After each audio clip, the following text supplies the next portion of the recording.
சாந்தி sister, குஷி குஷியா இருக்கிறீங்களா? ம். ஓம் சாந்தி பிரதர். குஷி குஷியா இருக்கிறேன். ஓகே சிஸ்டர், இன்னைக்கு நம்ம ஒரு மிகப்பெரிய சேவை பண்ண போறோம். ம். திருக்குரான் ம். 2வது அத்தியாயம் அல்பக்ரா. அதுக்கு தமிழ் மொழிபெயர்ப்பு வந்து பசு. ஆக்சுவலா புனித பசுன்னு ஆமா. வரும்னு நினைக்கிறேன். ஸோ அதை ம். அதுல 249வது வர்ஸ் பார்க்குறோம் நம்ம. ம். அது படிங்க சிஸ்டர்.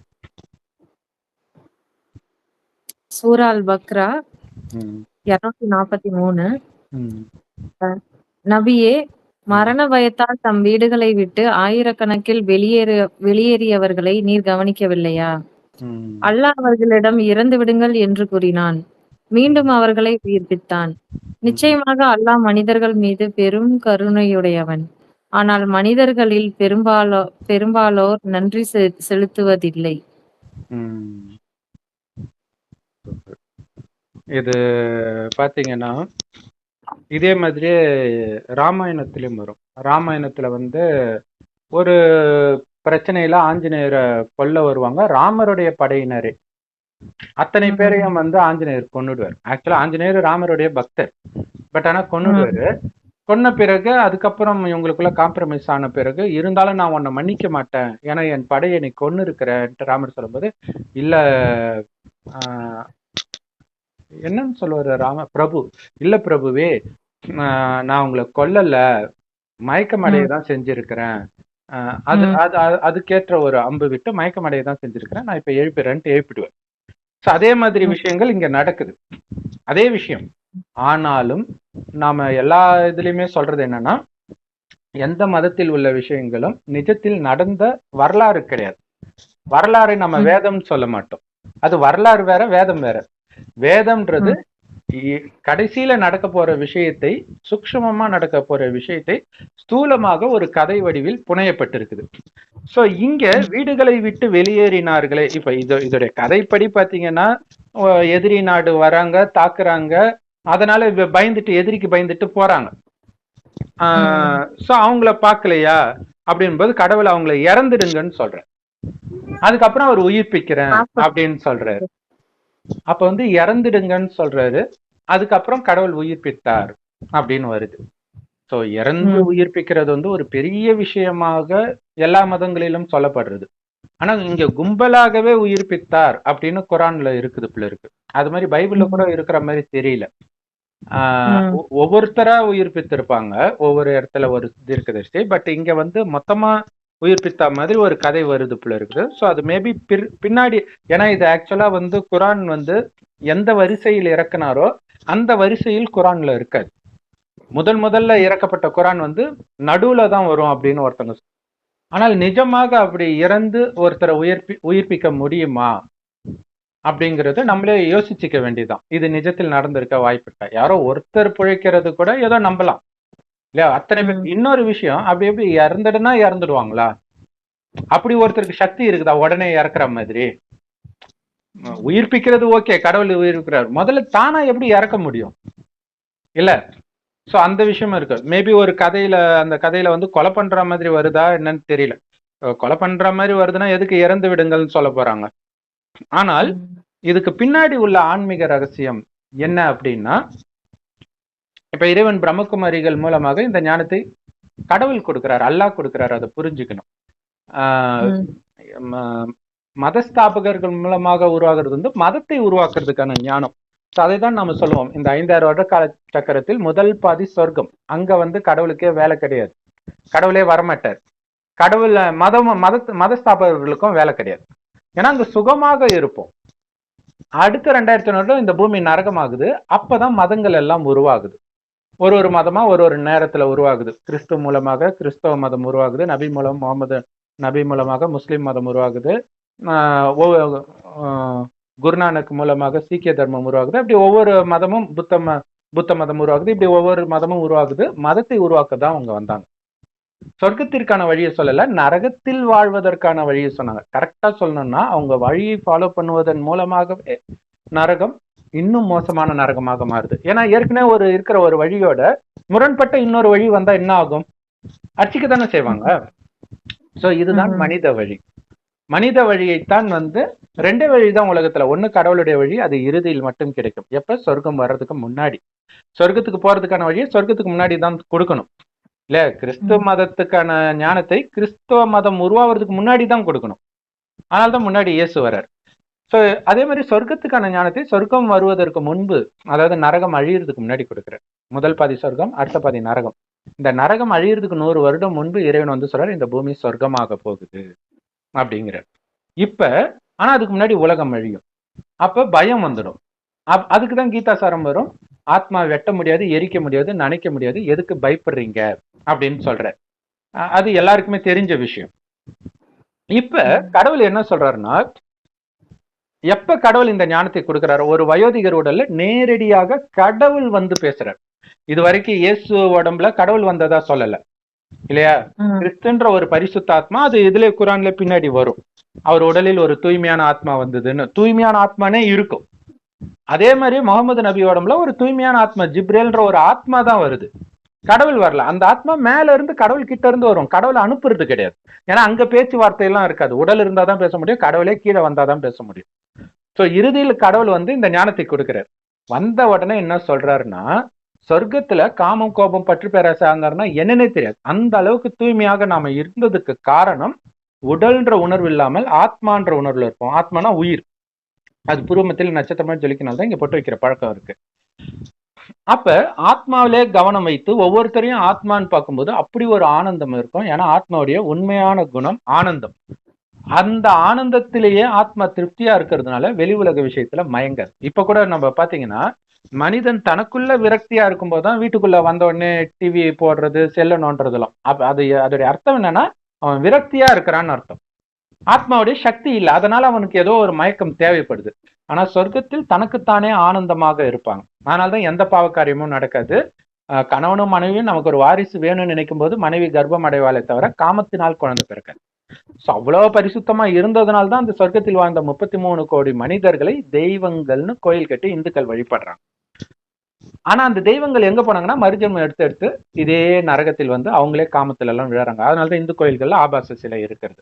அவங்களே விழறாங்கன்றத காட்டுறதுக்காக. எதனால விழறாங்கன்னா, ஆத்மான்றத மறந்து உடம்புன்னு நினைச்சிடுறாங்க. அந்த உடல் உணர்வுக்கு வரும்பொழுதுதான் காமம் கோபம் பற்று பேராசை அகங்காரம் சுயநலம் பேராசை பொறாமை சுயநலம், அதனால கொலை கற்பழிப்பு இது எல்லாம் நடக்குது. பாவம் மேல பாவம்.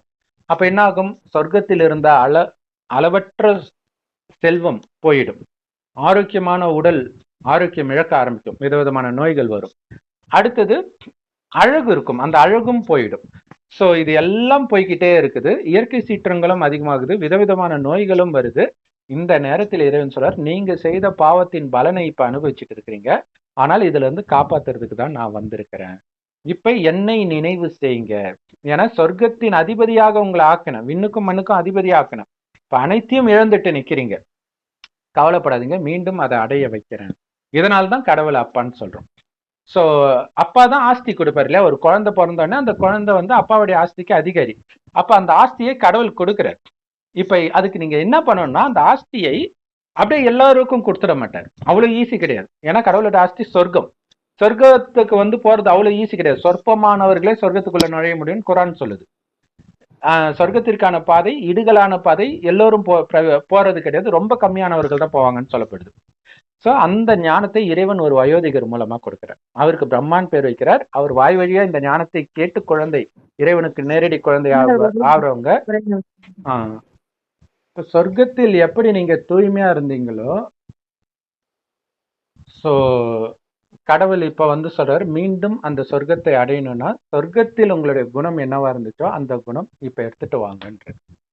சொர்க்கத்துல காமம்னா என்னன்னு தெரியாது, கோபம்னா என்னன்னு தெரியாது, பற்றுனா என்னன்னு தெரியாது, பேராசைனா என்னன்னு தெரியாது, அகங்காரம்னா என்னன்னு தெரியாது. இதெல்லாம் இல்லாட்டினா மனிதனுக்கு சுயநலமே இருக்காது. குழந்தைகள் மாதிரி பரிசுத்தமா இருப்பாங்க. அதனாலதான் இயேசு வந்து குழந்தை மாதிரி பரிசுத்தமாகாமல் சொர்க்கத்துக்கு போக முடியாதுன்னு வருது. அப்ப குழந்தைங்களுக்கும் பெரியவங்களுக்கும் முக்கியமான வித்தியாசமே காம உணர்வு தான். குழந்தைங்களுக்கு அது தெரியவே தெரியாது. அந்த மாதிரி ஆகணும். அந்த சக்தி இன்னைக்கு மனிதர்களுக்கு இல்லை. இப்ப அந்த சக்தி வேணும்னா எப்பவுமே தூய்மையா இருக்கக்கூடிய இறைவனையே நினைவு செஞ்சுக்கிட்டே இருக்கணும். இது எந்த மதத்திலும் இல்லை. தூய்மையா படைச்சார். பட் எப்படி அவங்க இருந்தாங்க? ஒரு அந்த கனியை சாப்பிட்ட பிறகு அவங்களுக்கு உடல் உணர்வு வந்துச்சு. அப்ப அவ்வளவு நேரம் உடல் உணர்வு வரல. அது எப்படி இருந்தது? அப்ப கடவுள் உடல் உணர்வு இல்லாம படைச்சிருக்காருன்னு தானே அர்த்தம், இல்லையா? அப்ப கனியை சாப்பிட்டு உடல் உணர்வு வந்ததுன்றதை யோசிக்கிறீங்க விட, உடல் உணர்வு இல்லாமல் படைத்தாரே, அதுதானே சொர்க்கத்தில் இருப்பதற்கான வழி. இப்ப உடல் உணர்வு இல்லாம எந்த உணர்வுல இருந்தாங்க? அதுதான் ஆத்ம உணர்வு, ஆத்மான்ற உணர்வு. அதை பற்றிய ஞானமும் எந்த மதத்திலும் கீதையில இருக்கும், பட் ஃபுல் டீட்டெயிலா இருக்காது. ஆத்மான்ற வார்த்தை இருக்கும், அவ்வளவுதான். அப்ப இறைவன் சொல்ற, நீங்க எந்த அளவுக்கு என்னை நினைவு செய்றீங்களோ, கடவுள் இவரை தான் அல்லான்னு முஸ்லிம்களும், பரமபிதான் கிறிஸ்தவர்களும், சிவன் இந்துக்களும் சொல்றாங்க, கடவுள் ஒருவரே. அவங்க ஒரு கடவுள் சொல்றாங்க. பட் ஒரு சில முஸ்லிம், எல்லாரும் கிடையாது, ஒரு சிலர் புரிஞ்சுக்காம அறியாமல் இருப்பாங்களா, சிவனாலாம் ஒண்ணு நாங்க ஏத்துக்க முடியாது, நீங்க தானே கடவுள் ஒருத்தர்னு சொன்னீங்க, அப்ப அந்த கடவுள் தான் இவருன்னு சொல்றோம், அல்லாவுடைய பேரு தான் இங்க இவங்க சிவன்றாங்கன்னா ஏத்துக்க முடியாதுன்னா என்ன அர்த்தம்? அப்ப என்ன சொல்றாங்கன்னு தெரியாம சொல்றாங்கன்னு அர்த்தம், இல்லையா?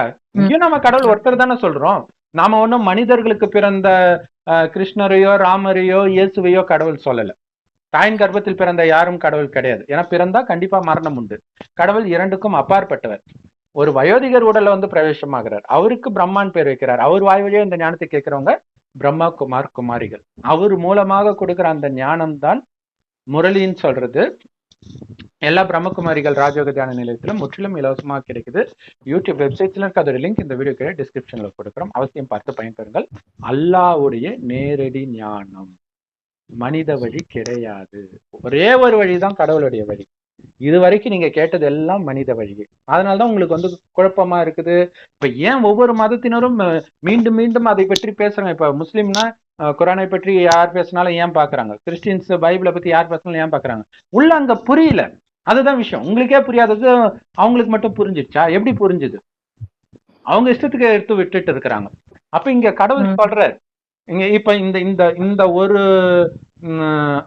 அயாத்துன்னுவாங்க இல்லையா இந்த வசனம்ன்றத, இந்த ஒரு அயாத்துக்கு இந்த ஞானம் புரியாம உங்களுக்கு அர்த்தமே தெரியாது. இல்லாட்டினா நீங்க என்ன நினைச்சுக்கோங்க, ஓ கொன்னாரு படைச்சாரு முடிஞ்சு போச்சு, இன்னைக்கு எவனாவது செத்தவன் ஏந்திருக்கிறானா? அப்ப இது நமக்கு எந்த விதத்திலும் யூஸ் ஆகாததா போயிடும் இல்லையா? நீங்க ஜஸ்ட் பார்த்துட்டு ஓகே நடந்துச்சு, ஓகே. அங்க அவங்கள காப்பாத்தினா நான் எதுக்கு அவரை வணங்கணும்? என்ன காப்பாத்தினாதானே நான் வணங்கணும், இல்ல? எங்க அப்பா போட்டோவை தான் நான் எங்க வீட்டுல மாட்டி வைக்க முடியும், பக்கத்து வீட்டுக்காரன் அப்பா போட்டோவை நான் மாட்டி வைக்க முடியும். எங்க அப்பா எனக்கு ஏதாவது கொடுத்துருக்கணும். அதே மாதிரி இந்து மதத்துல பாத்தீங்கன்னா ராமர் இவரை கொன்றார் அவரை கொன்றார், எனக்கு என்ன? எந்த அசுரன் அவர் கொன்னா எனக்கு என்ன? எனக்கு என்ன நன்மை? அப்ப அது நம்ம சம்பந்தப்பட்ட விஷயம், வெளி விஷயம் கிடையாது. நமக்குள்ள கடைசி 100 வருடம் இறைவன் வந்து பண்ற விஷயம். இந்த காமம் கோபம் பற்று பேராசை அகங்காரத்தை அழிக்கணும்னா உடல்ன்ற உணர்வை மறந்துடு, உடலை விட்டு வெளியேறிடு. புத்தியினால நிஜமா சாகிறது கிடையாது, புத்தியினால எனக்கு உடம்பே இல்லைன்னு. அப்ப உடம்பை விட்டு ஆத்மா எப்ப வெளியேறும்? இறந்தால்தான் வெளியேறும். அந்த அர்த்தத்துலதான் இங்க சொல்லப்படுது, இறந்து விடுங்கள் அப்படின்னு கடவுள் சொன்னார். இதுக்கு முன்னாடியே இருக்கும், ஒரு இடத்துல வரும், நம்ம இதை சொல்லியிருப்போம். அப்ப இல்லைன்னா என்ன அர்த்தத்துல அவங்க புரிஞ்சுக்குவாங்க இல்லையா? இறந்து விடுங்கள் சொன்னார். அதுக்கப்புறம் அவரு உயிர்ப்பித்தார். ஏன் இறக்க சொல்றார் கடவுள்? ஏன்னா இறக்கும் பொழுது என்ன ஆகுதுன்னா அவ்வளவுதான். இதுக்கு அந்த இந்த உடம்புல இருக்கும்போது இருந்த அப்பா அம்மாவுக்கும் கணவன் மனைவிக்கும் குழந்தைக்கும் எனக்கும் இனி சம்பந்தம் கிடையாது, அதான அர்த்தம், புது உறவு. அந்த மாதிரி இந்த பழைய உலகத்துக்கும் எனக்கும் எந்த சம்பந்தம் கிடையாது. பழைய உலகத்திலிருந்து இறந்து விடுங்கள், நரகத்திலிருந்து இறந்து விடுங்கள், புத்தியினால மறந்து விடுங்கள். எப்படி சாத்தியம்?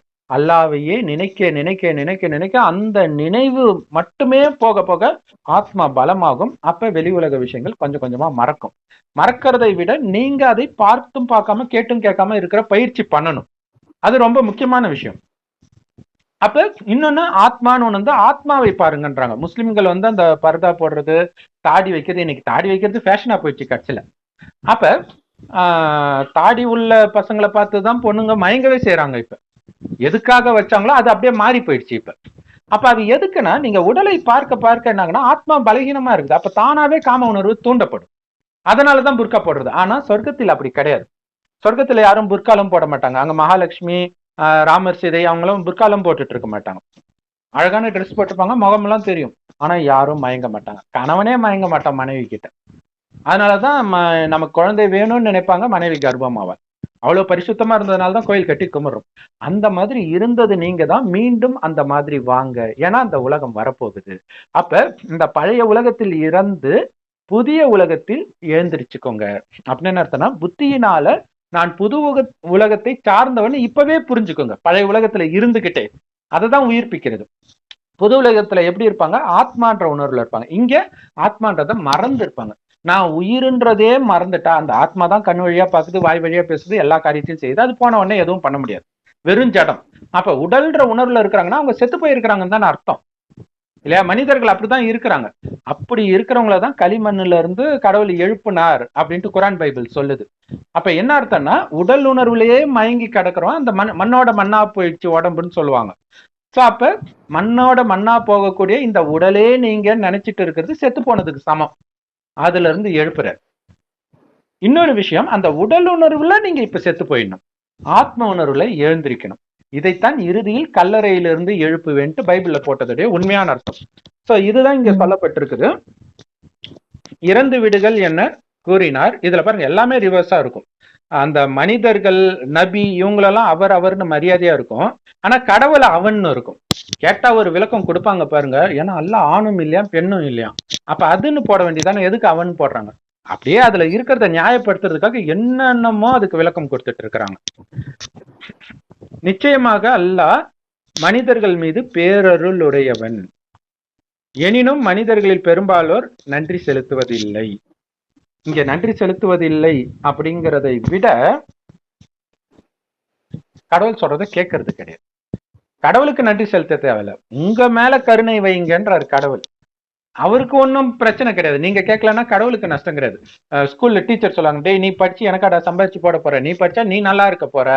அந்த மாதிரி கடவுள் உங்களை இந்த நரகத்துல இருந்து காப்பாத்துறதுக்கு வரார். இது வரைக்கும் செய்த பாவத்துக்கான தண்டனை எல்லாம் கொடுத்தா தாங்க முடியாது, அதான் நியாய தீர்ப்பு நாள், அதுல இருந்து காப்பாத்துறதுக்கு வரார். அதனால என்னையே நினைவு பண்ணுங்க, செவ்வானத்துல நட்சத்திரம் மாதிரி நினைவு பண்ணிக்கிட்டே இருங்க உயிரோட்டமாக. அதுதான் முக்கியமான விஷயம். அந்த விக்கிரக வழிபாடெல்லாம் மற்ற மதங்கள் எதிர்க்கிறதுக்கு காரணம் என்னன்னா, சொர்க்கத்தில் வாழ்ந்த தேவதைகளுடைய சிலை அப்படின்னு அர்த்தம், தேவதைகளுடைய உடம்போட சிலை. அப்ப உடம்ப நீங்க பூஜை பண்ணக்கூடாது, அவங்க பூஜைக்குரியவர்கள் தான், அதுல டவுட் கிடையாது, பரிசுத்தமா இருக்கிறாங்க கடவுளுக்கு ஈக்குவலா.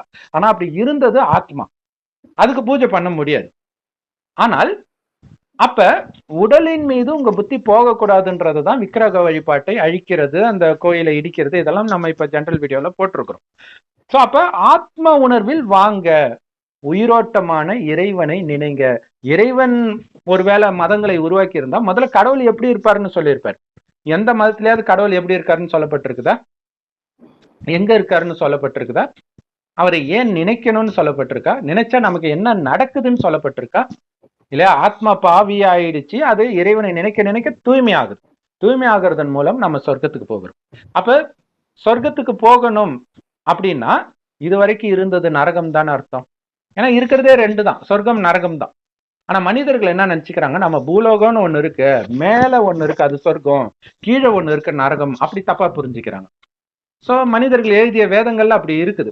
ஆனால் இப்ப கடவுள் சொல்றாரு, மேலான உலகம்ன்றதுனால மனிதர்கள் மேல் உலகம்ட்டாங்க, கீழான உலகம்ன்றதுனால கீழே ஒரு உலகம் இருக்குது, பாதாள உலகம், நரகம், இப்படி எல்லாம் சொல்லிட்டாங்க. கீழான உலகம் எங்க பார்த்தாலும் கொலை கொள்ளை கற்பழிப்பு, பாலஸ்தீன்ல சண்டை, உக்ரைன்ல சண்டை, எவ்வளவு கொடூரம் நடக்குது. இதை விட உங்களுக்கு வேற ஒரு நரகம் வேற தேவையா? இங்கேயே எவ்வளவு கொடூர வேதனை இருக்குது, இதுதான் நரகம், இங்க இருந்து காப்பாத்துறதுக்கு தான் கடவுள் வர.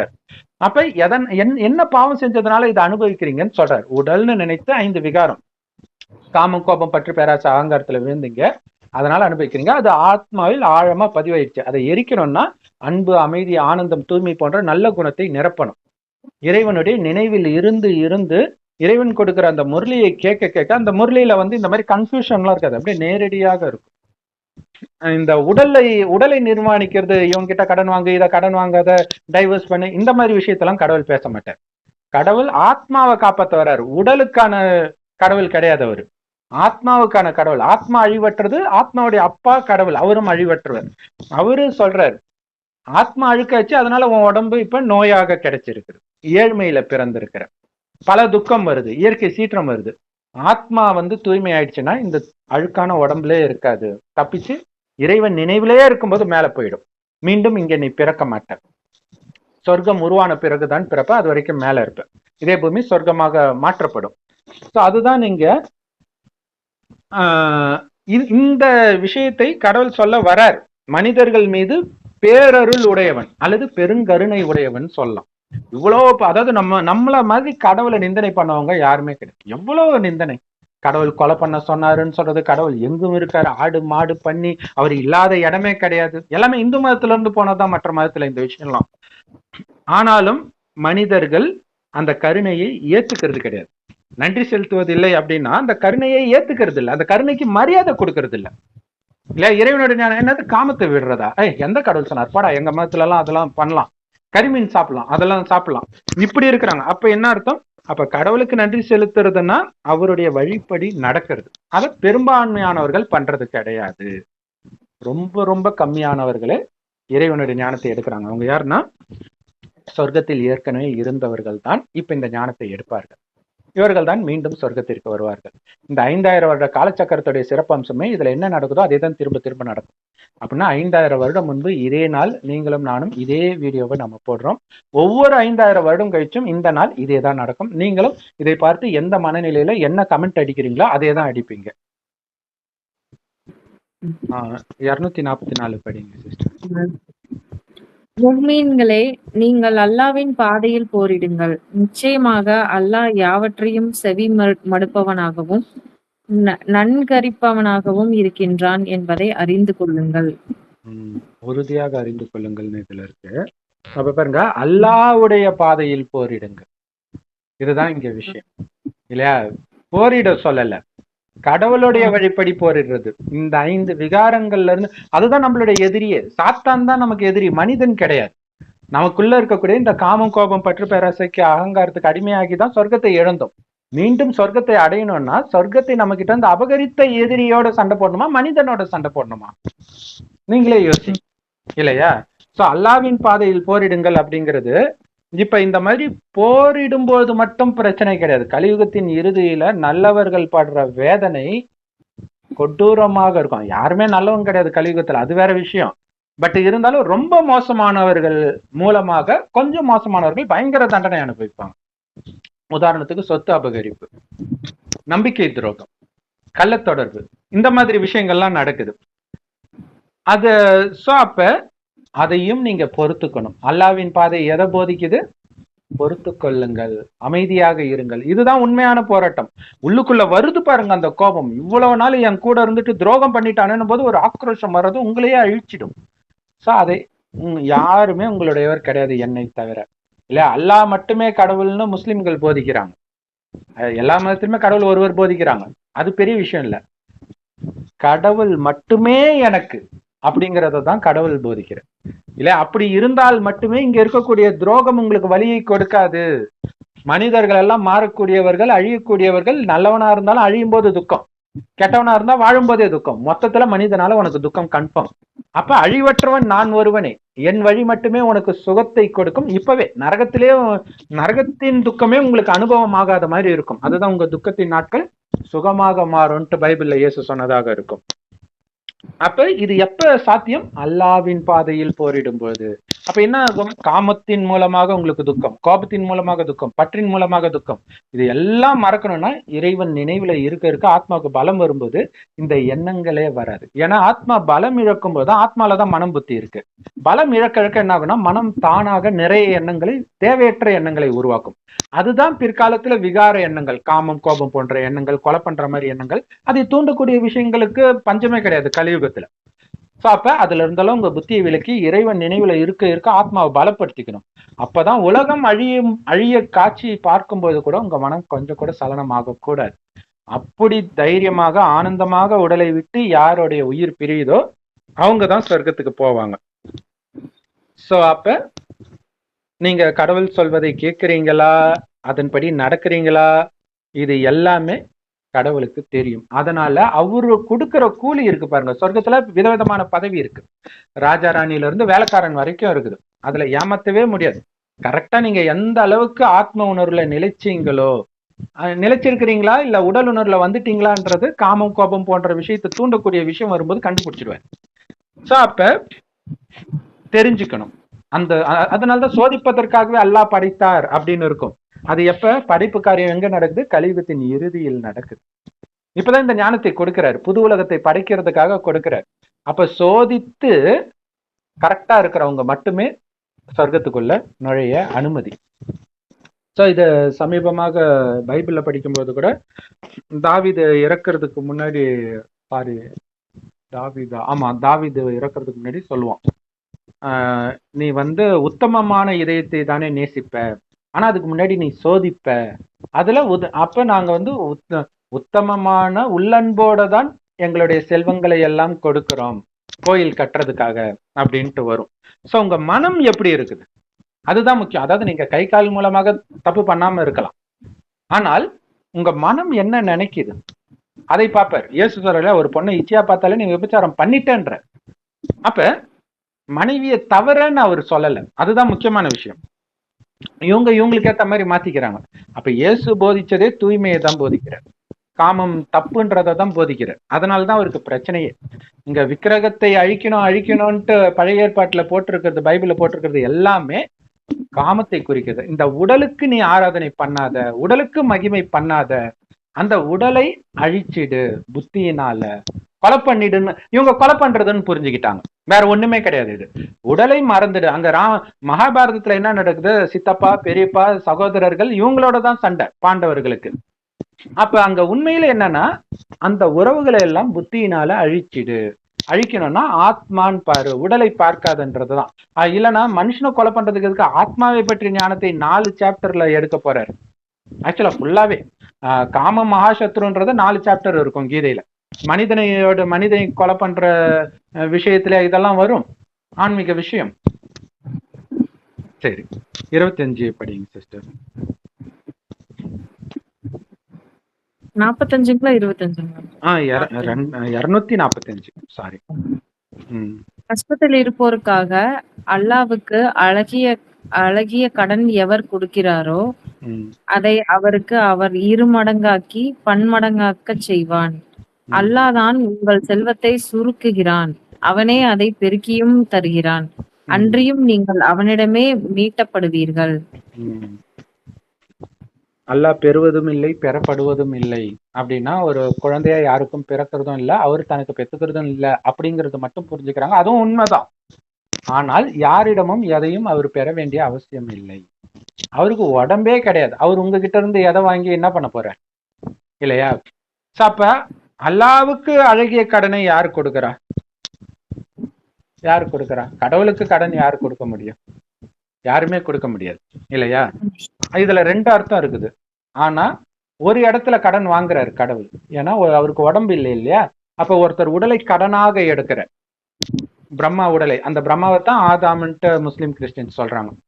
அடுத்தது, ஏன்னா அவங்க தான் சொர்க்கத்துக்கு போறாங்க. அப்ப சொர்க்கத்துக்கு போற ஞானம் அவங்க கிட்டதான் சொல்லி இருக்கணும், அது அங்க சொல்லப்படல. சரி, இன்னொரு அர்த்தம் என்னன்னா, கடவுள் கடன் வாங்கல, ஆனா கடவுள் பேரால தானம் புண்ணியம் பண்றாங்க எல்லா மதத்திலுமே. அப்ப என்னன்னா, அதுக்கான பலன் நமக்கு கிடைக்கும் அப்படிங்கிறது அவங்களுக்கு தெரியும். எதிர்பார்த்தாலும் எதிர்பார்த்த காட்டினாலும் கிடைக்கும். பக்தியில அன்னதானம் பண்ணாலும் சரி, என்ன பண்ணாலும் சரி. அப்ப கடவுளுக்கு நீங்க கொடுக்கல, ஆனா கடவுள் பேரால கொடுக்கறதுனால அதை உங்களுக்கு கடவுள் கொடுக்கிறாரு. திருப்பி அடுத்த ஜென்மத்தில் நீங்க நிறைய ஏழைகளுக்கு உதவி பண்ணீங்கன்னா அடுத்த ஜென்மத்துல பணக்காரரா பிறப்பீங்க. நிறைய பேருக்கு கல்வியை கொடுத்தீங்கன்னா அடுத்த ஜென்மத்துல புத்திசாலியா பிறப்பீங்க. நிறைய பேர் நோயை தீர்க்கிற ஒரு மருத்துவரா இருந்தீங்கன்னா அடுத்த ஜென்மத்துல ஆரோக்கியமா பிறப்பீங்க. ஆனா ஒரு ஜென்மம் மட்டுமே. ஆனால் இப்ப கடவுள், ஏன்னா இதெல்லாம் நீங்களா உருவாக்குன வழி, கடவுள் சொல்லல நீ இதை பண்ண அதை பண்ணிட்டு, பட் இருந்தாலும் கடவுளின் பேரால சொன்னதுனால உங்களுக்கு கிடைக்குது. ஆனால் இப்ப கடவுளே சொல்றாரு, காமம், கோபம், பற்று, பேராசை, அகங்காரத்தை விட்டுடு, உடல் உணர்வை விட்டுடு, வெறும் ஆத்மான்ற உணர்வுல இரு, இந்த ஞானத்தை பிறருக்கும் கொடுத்து அவர்களையும் உடல் உணர்வை விட வையே. அப்ப என்ன ஆகும்? அவங்களும் சொர்க்கத்துக்கு வருவாங்க. சொர்க்கத்துக்கு ஒருவேளை சாப்பாடு ஜெரிக்கிறதுக்கு எவ்வளவு நேரம் ஆகும்? ஆனால் இங்க சொர்க்கத்துக்கு 2500 வருடம் உட்கார்ந்து சாப்பிடலாம், தீரவே தீராது. அளவற்ற செல்வம் இருக்கும் எல்லாருக்கும். அப்படிப்பட்ட இடத்துக்கு இந்த ஞானத்தை நீங்க 1 செகண்ட் கொடுத்து, அவன் 1 செகண்ட் நிச்சய புத்தி வச்சிட்டாலே அதுக்கப்புறம் அவன் விட்டுட்டு போனாலும் அவன் சொர்க்கத்துக்கு வந்துருவான். ஏன்னா கடைசியில ஒரு ஜென்மத்துல வருவோம், தண்டனை எல்லாம் அனுபவிச்சுட்டு வருவோம். ஆனா இறைவனுடைய வழி அப்படியே ஃபாலோ பண்ணி பாவத்தை அழிச்சிட்டான்னா தண்டனை அடையாம ஆனந்தமாக வந்து சொர்க்கத்தின் ஆரம்பத்துல இருந்து ராஜ பதவியே அடைவோம். ஆனால் இப்ப என்ன ஆகுதுன்னா கடவுள் சொல்றார், உடல் உணர்வை தியாகம் பண்ணு, உன்னை நீயே அர்ப்பணம் பண்ணு ஈஸ்வரிய சேவையில, கடவுளுடைய சேவையில. இதுக்கு 21 பிறவிக்கு கொடுக்கிற. இதை இன்னும் ஒரு விதமாக கடவுள் பிரம்மகுமாரிகள் மூலமாக சொல்ற முரளியில என்ன சொல்வார்னா, இந்த ஒரு ஜென்மம் என்னை நீங்க குழந்தையாக தத்தெடுத்துக்கோங்கன்ற, வாரிசா தத்தெடுத்துக்கோங்க, உங்களை நான் 21 ஜென்மத்துக்கு வாரிசாக்குகிறேன். அப்படின்னா என்ன அர்த்தம்? ஒரு குழந்தை பிறந்துச்சுன்னா அப்பா சொத்து குழந்தைக்கு. அப்ப இப்ப உங்களுடைய அனைத்தையும் இறைவனுடையதா மாத்துங்க. இறைவனுடைய சேவை, இன்னொன்னு இறைவனுடையது என்னது இல்லைன்ற உணர்வுல இருக்கிறது. மற்றபடி நீங்க குடும்பத்தை விட்டுட்டு போயிட போறது கிடையாது, என்னதுன்ற உணர்வே கிடையாது. அப்ப இறைவன் சொல்ற மாதிரி ஒன்னொன்னுத்தையும் நீங்க பயன்படுத்துறீங்களா அப்படின்றதெல்லாம் பார்க்கணும். இறைவன் நினைவுல இருக்கிறீங்களா, அதுதான் முதல் கட்டளை கடவுள் கொடுக்கிறது. அப்படி நீங்க இருந்தீங்கன்னா 21 ஜென்மத்திற்கு நான் உங்களை வாரிசாக்குகிறேன் அப்படின்னு கடவுள் படைக்கிற சொர்க்கத்தை முழுவதுமாக நீங்கள் அனுபவிப்பீங்க. சோ அப்ப இதுதான் நீங்க இப்ப கடன் கொடுக்கறீங்கன்னா அதை பல கோடி மடங்காக்கி கொடுக்கிறார் கடவுள். சொல்றார், நீங்க ஒரு செகண்ட் இறைவனை அப்படி ஆத்மா, என்னுடைய தந்தை சிவ பரமாத்மா அப்படின்ட்டு அன்பா அப்பான்னு நினைக்கும் போது பல கோடி மடங்கு வருமானம் ஆகுது ஒரு வினாடி நினைவுக்கேன்ற.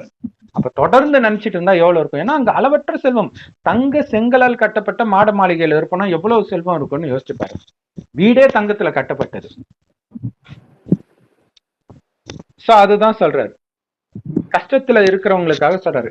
அதுல பாருங்க, கஷ்டத்துல இருக்கிறவங்களுக்காக, கஷ்டத்துல ஏழைகள் தான் இருப்பாங்க.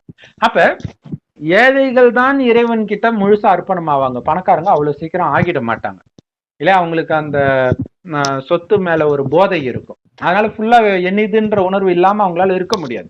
நான் எவ்வளவு பெரிய டேலண்ட் தெரியுமா, எவ்வளவு பெரிய பிசினஸ் பண்ண தெரியுமா, இது இருந்துகிட்டே இருக்கும். ஆனா அப்ப தன்னையே யார் அர்ப்பணிக்கிறாங்களோ அவங்களுக்கு அநேக மடங்குகளாக இரட்டிப்பாக்கின்னு வருது. அநேக மடங்கு அப்புறம் எப்படி இரட்டிப்பு? இரட்டிப்புனா டபுள் தான். அநேக மடங்குனா மல்டி மில்லியன் ஃபோல்டு இல்லையா? சோ இதுல தவறாக வருது.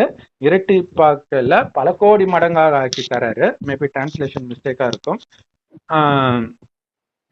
பொருளாதாரத்தை அல்லாஹ் சுருக்குகிறான் அப்படின்ட்டு இவங்க பிராக்கெட்ல போட்டிருக்காங்க, அவன் விரிவாக்குகிறான்.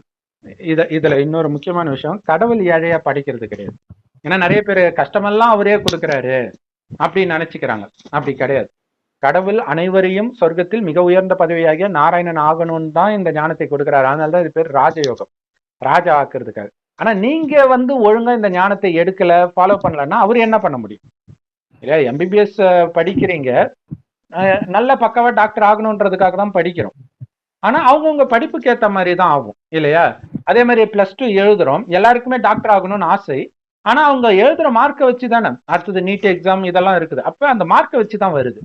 ஸோ அதே மாதிரி தான் இது வந்து எல்லாத்தையும் விட, நீட்டை விட, யூபிஎஸ்சி எக்ஸாமை விட, எல்லாத்தையும் விட மிக உயர்ந்த எக்ஸாம். ஏன்னா அடுத்த 2500 வருஷம் உட்கார்ந்து சாப்பிட போறீங்க.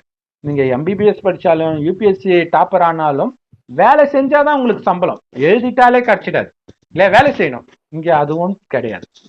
அடுத்த 2500 வருடத்துக்கு தேவையான அத்தனையும் உங்களுக்கு சேமிப்பாயிடும். தங்க ஸ்பூனோட பிறப்பீங்கன்ற. அப்ப எவ்வளவு பணக்காரரா இருப்போம்னு யோசிச்சு பாருங்க. அப்படிதான் கடவுள் படைக்கிறார். ஆனா மறுஜன்மம் எடுத்து நீங்க வந்து அப்ப அங்கேயும் வரிசை கிரமம் வருது, ராஜா வேலைக்காரன் எல்லாம் வருது. இப்ப நீங்க அலட்சியமா இருக்குது. அதுக்கு அடுத்தது ஆனா இங்க வந்து கர்ம கணக்குலாம் இருக்காது. சொர்க்கத்துல நரகத்துல வரும்பொழுதுதான் கர்ம கணக்கு ஸ்டார்ட் ஆயிடும். பாவம் செஞ்சீங்கன்னா உங்களுக்கு குறைஞ்சிக்கிட்டே வரும். அப்படியே குறைஞ்சு குறைஞ்சு குறைஞ்சு எல்லாருமே பாவங்கள் தான் செய்யறாங்க. அதிகமாக அதிகமாக இன்னைக்கு அனைத்தையும் இழந்திருக்கும் இல்ல, எவ்வளவு சம்பாதிச்சாலும் பத்தலைன்ற நிலைமை இல்ல. பெரிய பெரிய கோடீஸ்வரன் எல்லாம் இந்த சென்னை மூழ்கின போது என்னாச்சு, சாப்பாட்டுக்கு வழி இல்லாத நிலை வந்தது. கடைசியில கோடீஸ்வரனுக்கு கூட ஒரு டம்ளர் தண்ணி கிடைக்காத நிலை வரும்ன்ற. எல்லாமே விஷம் ஆயிடும் அந்த அணுகுண்டெல்லாம் போட்டாங்கன்னா. சோ இது எல்லாமே நம்மளுடைய பாவ கணக்குல நடக்குதே தவிர இது கடவுளோட கடவுள் தான் காரணம் நினைக்கிறது, கடவுளை நிந்தனை பண்றது. அதை புரிஞ்சுக்கணும். அதை சிலர் புரிஞ்சிக்க மாட்டாங்க. காரணம் எங்க மதத்துல அப்படி போட்டிருக்குது, எல்லா மதத்திலயும் தான் போட்டிருக்குது. சோதிக்கிறதும் அவரே, சுகதுக்கத்தை கொடுக்கறது கடவுள்னு கிடையாது. கடவுள் சொல்றார் கிடையாது. சுகத்தை நான் கொடுக்கறேன்னா துக்கத்தை வேற யாரோ தானே கொடுப்பாங்க. துக்கத்தை கொடுக்கறது சாத்தான். சாத்தான்றது இந்த 5 குணங்கள் தான். சோ இதுல இருந்து நீங்க விடுபடணும். அப்ப அனைத்தையும் நீங்க இழக்கிறீங்க. ஆனா இப்ப மீண்டும் அனைத்தையும் உங்களுக்கு கொடுக்கிறார். அதான் அவன் விரிவாக்குகிறான். அன்றியும் அவனின் பக்கமே நீங்கள் மீட்டப்படுவீர்கள். நீங்களா கடவுளின் கையை பிடிச்சீங்கன்னா சொர்க்கத்தின் முழு சுகத்தையும் அடைவீங்க. பிடிக்காட்டினா கூட கடைசியில உலகத்தை விட்டு நீங்க மேல போயே ஆகணும். அப்ப அந்த பற்று உங்களை போக விடாது. அதே நேரத்துல உலக அழிவு வந்து பயமுறுத்தும். அப்ப அதுல இருந்து தப்பிக்கணும் அப்படின்னா முழுக்க முழுக்க இறைவன் நினைவுல கடைசியில நினைப்பீங்க. அப்படி நினைக்கிறதன் மூலமா தான் மேல போவீங்க. எந்த அளவுக்கு நினைச்சீங்களோ அந்த அளவுக்கு வருமானம் இருக்கு இல்லையா? சோ அந்த அளவுக்கு கொஞ்சம் முன்னாடியே பிறப்போம் நரகத்திலேயே. சோ அதுக்கு இப்பவே நீங்க நினைச்சீங்கன்னா தண்டனையும் அடையாம சொர்க்கத்தின் ஆரம்பத்திலே வந்து சுகத்தையும் அடைவீங்க. சோ அதைத்தான் கடவுள் சொல்றாரு. அடுத்தது சொல்லுங்க சிஸ்டர். அடுத்தது இன்னொரு முக்கியமான விஷயம் நான் சொல்ல மறந்துட்டேன். 243 நம்ம இப்ப ஃபர்ஸ்ட் பார்த்தோம் இல்லையா? அதுல பாத்தீங்கன்னா நபியே மரணத்திற்கு பயந்து தங்கள் வீடுகளை விட்டு வெளியேறினார்களே அத்தகையோர் பால் நீர் பார்க்கவில்லையா அப்படின்னு வருது. சோ இங்க இன்னொரு விஷயமும் இருக்கு. இங்க வீட்டை விட்டு வெளியேறதுன்றது கடவுள் படைக்கிற வீடு இந்த சொர்க்கம். அதுதான் அப்பா வீட்டை விபச்சார விடுதி ஆக்கிட்டீங்களேன்னு இயேசு சொல்வார். அந்த வீட்டை விட்டு நாம இப்ப வெளியேறி இருக்கிறோம், நரகத்துக்கு வந்துட்டோம். இப்ப இங்க வந்து மரண பயம் இருக்குது இல்லையா? திடீர்னு இறக்குறாங்க. இப்ப இந்த வீட்டை விட்டு நாம இப்ப வெளியேறணும். அப்ப வெளியேறணும் அப்படின்னா அது ஒரு பயம் இருக்கும். இந்த உறவுகள் எல்லாம் விட்டுட்டு எப்படி வர்றது? எங்கேயும் விட்டுட்டு வர்றது கிடையாது, புத்தினால மறக்கிறது. சோ அப்படி மறக்கிறதுக்கு என்ன பண்ணணும் அப்படின்னா இறைவன் நினைவிலேயே இருந்து அவர்களை மறக்கணும். அதுதான் இறந்து விடுங்கள்னு அவர் சொல்றாரு. அப்ப இறந்த உடனே புத்தம் புதியதாக அவர் எழுப்புறார். தேவதையாக அந்த தெய்வீக குணத்தோட நம்ம எழுப்புறார். சோ அந்த அர்த்தம் வருது ஃபர்ஸ்ட். இது சொல்லுங்க சிஸ்டர். 246. நபியே, மூசாவுக்கு பின் இஸ்ரவேல் மக்களின் தலைவர்களை நீர் கவனித்தீரா? அவர்கள் தம் நபியிடம், நாங்கள் அல்லாவின் பாதையில் போரிடுவதற்காக ஓர் அரசனை ஏற்படுத்துங்கள் என்று கூறிய பொழுது, அவர் போர் செய்தால் உங்கள் மீது கடமையாக்கப்பட்டால் இது ஓகே. இது வந்து வேற அரசன் பற்றி வருது. சோ இதை வந்து நம்ம அடுத்த வீடியோல பார்க்கலாம். எல்லோரும் பொறுமையா பார்த்ததுக்கு மிக்க நன்றி. ஓம் சாந்தி. தேங்க்ஸ் ஃபார் வாட்சிங். Thank you so much sister.